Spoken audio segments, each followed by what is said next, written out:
کہا جاتا ہے کہ ایک وقت تھا جب ایک قوم زمین پر سب سے طاقتور تھی۔ ان کے شہر ستونوں پر کھڑے تھے اور ان کے محل بادلوں کو چھوتے تھے۔ مگر ایک دن وہ قوم یوں مٹ گئی جیسے کبھی وجود ہی نہ رکھتی ہو۔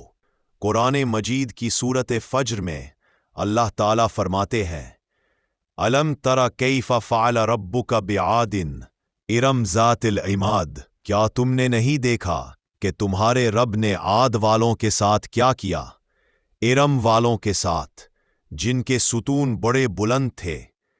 یہ وہی قوم تھی جسے اللہ نے طاقت، دولت اور شان عطا کی تھی، مگر جب انہوں نے تکبر کیا تو زمین ان کے لیے قید خانہ بن گئی۔ قوم عاد حضرت ہود کی امت تھی۔ وہ لوگ عرب کے علاقے احقاف میں رہتے تھے اور ان کا شہر ارم ستونوں والا شہر کہلاتا تھا۔ ان کے محل سنگ مرمر کے تھے اور ان کے دروازے سونے کے، مگر ان کے دلوں میں غرور اور ظلم گھر کر گیا۔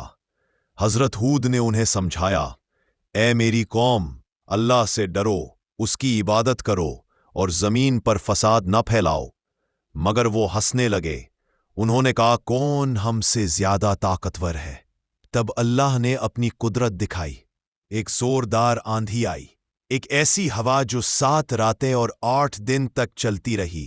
قرآن فرماتا ہے، تنزع الناس کأنہم اعجاز نخل خاویۃ، وہ لوگوں کو یوں اکھاڑ پھینکتی تھی جیسے کھوکھلے کھجور کے تنے ہوں۔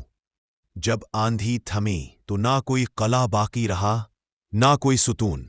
قوم عاد مٹ گئی اور شہر ارم ریت میں دفن ہو گیا۔ صدیوں تک ارم کا کوئی نشان نہ ملا، لیکن 1990 میں عمان کے صحرا میں قدیم کھنڈرات دریافت ہوئے، جنہیں سائنسدانوں نے اٹلانٹس آف دا سینڈز کہا۔ کیا یہ وہی شہر ہے جس کا ذکر قرآن میں آیا؟ شاید، مگر سچ تو صرف اللہ ہی جانتا ہے۔ تاریخ بدلتی رہتی ہے، مگر قرآن کا کلام ہمیشہ سچ ثابت ہوتا ہے۔